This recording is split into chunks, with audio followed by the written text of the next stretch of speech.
What's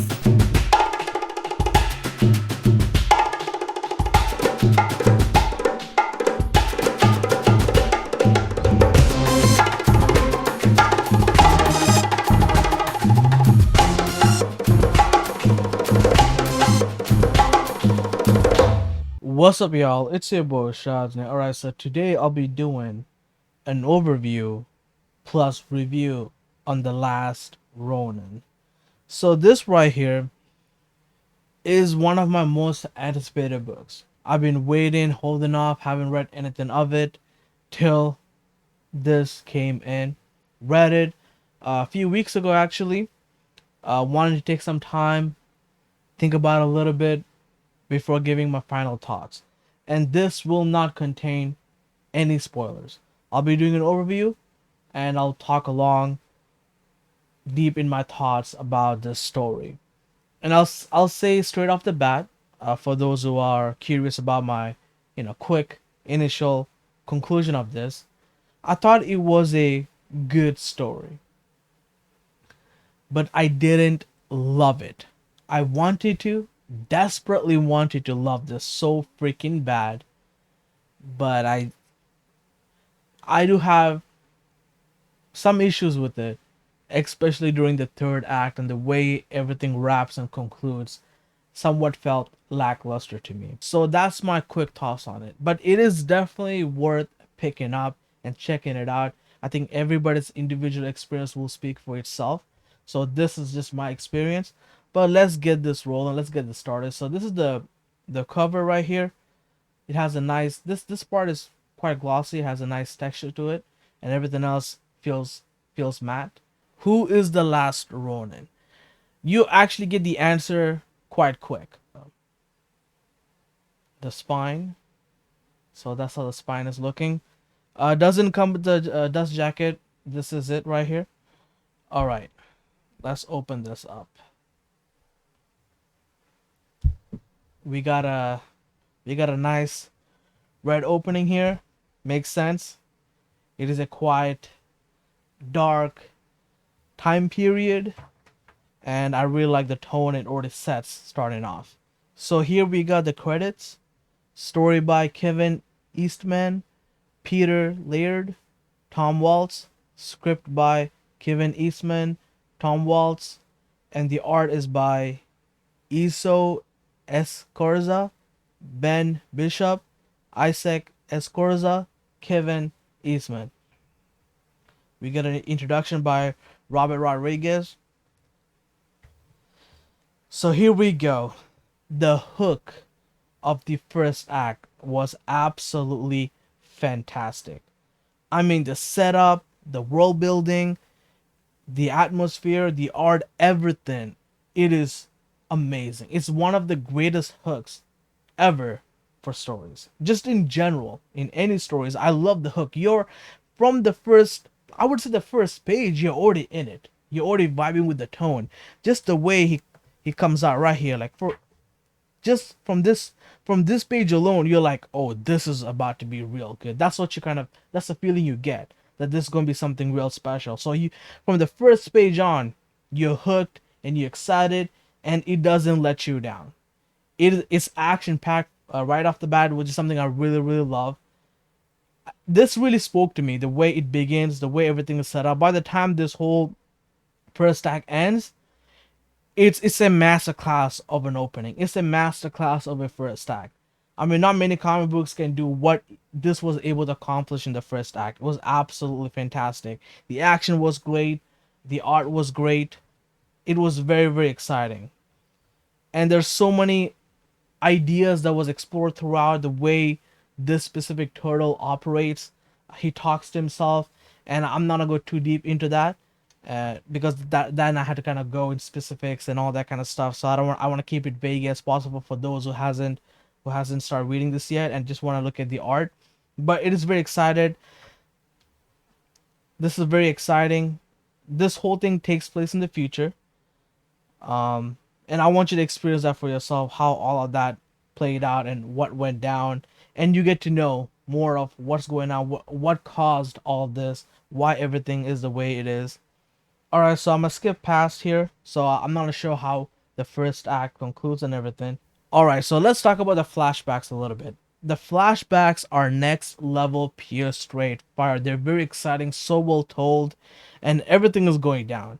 And Ralph, man, I love Ralph. He's my favorite turtle, and they do him justice. I'll just say that much. So, however that all plays out, they do him justice. So if you're a Ralph fan, you will be satisfied and happy with how things go. All right.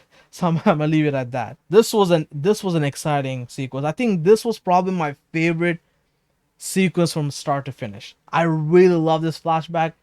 Definitely my favorite flashback. It's so well done, man. Ralph is the goat. It is primarily because my favorite color is red. I've spoken about that on my previous omnibus overview, the Marvel Knights omnibus overview. I've spoken about how any character who had any superhero character, any comic book characters who had red as a primary element to their suits, and Ralph was no different, but he truly resonates with me. He's an absolute badass, and I just love how Ralph operates, you know. But he does need his brothers. I think his brothers are what keeps him somewhat sane and calm and collective. However collective Ralph can potentially be. Okay, so we are kind of walking through the second act right now.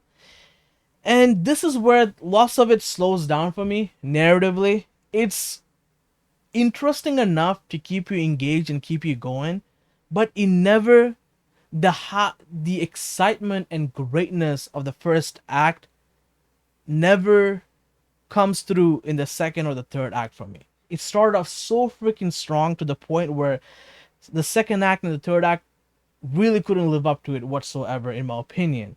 Doesn't make it bad, by the way, but I'm just saying you set up that level of a masterclass opening first act and everything that was executed in that first act to the second act, things slowing down, a lot of stuff going on that wasn't really interesting to me. The villain was weak, in my opinion. Like, narratively, character wise, character design, everything about the villain, I couldn't vibe with him, man. I just couldn't. I just couldn't buy into whatever he is, you know. And they were trying to give him some sort of a complexity psychologically, just didn't quite work. I didn't feel like they went all the way through for me to truly care about it. And man, I really love how this was done. There are some flashbacks that goes back to the roots of how the, you know, the OG turtles were drawn and executed, that aesthetic. That was really awesome to see. The flashbacks were super engaging enough that I kept going. I couldn't stop reading it. When it comes to the art, it was quite consistent. It wasn't as great as the first act for me once again. I mean, listen, I'm comparing it to what's in this book, right? I'm not comparing to another whole another book because it seems like I'm talking about a whole different book. No, it's the first act. It's within this story, but the art so far has been quite consistent and it's nothing crazy. It's very well executed. The shot compositions were fine. Um, but yeah, every time they went to the streets, it was quite boring to me. It wasn't as exciting as I wanted it to be. The world building they set up in the first act is all you truly get about the world. The second and the third act, the things they explore and they talk about wasn't as interesting to me. I wish we got to see the world a little bit more. How the people are operating underneath all this dictatorship that's going on. How do the people operate? You know, I wished we got to see a little bit more of that.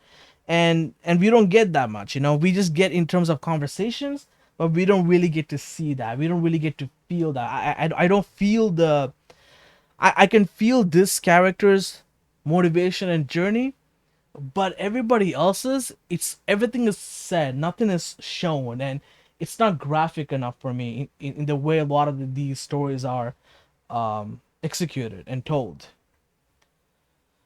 But there we go. So here we get to see a little bit more of the villain's psyche, and I thought it was fine. It just felt very typical, nothing too exciting, no great in my opinion, but it's fine. So now we are starting the third act.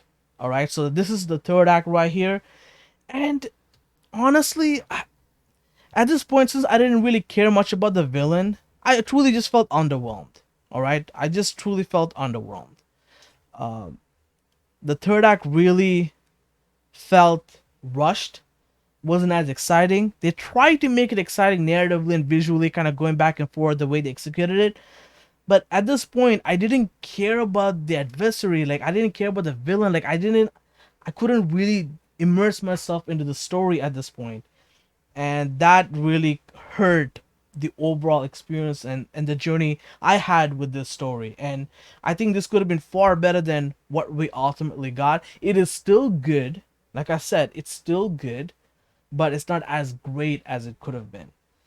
Ultimately, it was a fine ending to this story, but for me personally, it just felt underwhelming. This could have been something a legendary graphic novel, but I feel like the excitement and the world building, the staging, the execution of the first act wasn't necessarily consistently present in the second and third. All right, so that's where I'm gonna end this. Let's see the extras. I'm not sure. All right, so listen, I had to skip some. I really couldn't show the extras because it may spoil a lot. Like the extras do kind of tell a little bit more than what I'm comfortable showing here. But the extras are really really cool. So that's the last Ronin. So let's talk about the binding. It's not bad. I think it's pretty good. It is a quite tight binding. It is sewn. It is sewn binding, but um, it's fine. I think you can really see everything. I think it's well done for the most part. I mean, at the beginning, it may be a little bit tough. Like you gotta hold it down, obviously, right? For the most part, but at least you don't get much gutter loss. So I thought that was good. But this is where I'm gonna stop because it's so hard to go through the pages, man. Because there's lots of spoilers at this point. So that's pretty much it for the last Ronin. Let me know what y'all thought of this if you read it. If you haven't, I would still recommend picking it up because I think this is a great book for everybody to experience and come up with their own individual feelings of it. And this is where I stand, but it seems like lots of people are really, really loving this. So this is just where I stand. For some people, it worked, but for me, it was good enough, but not as good as it promised starting off. So that's my overall thoughts.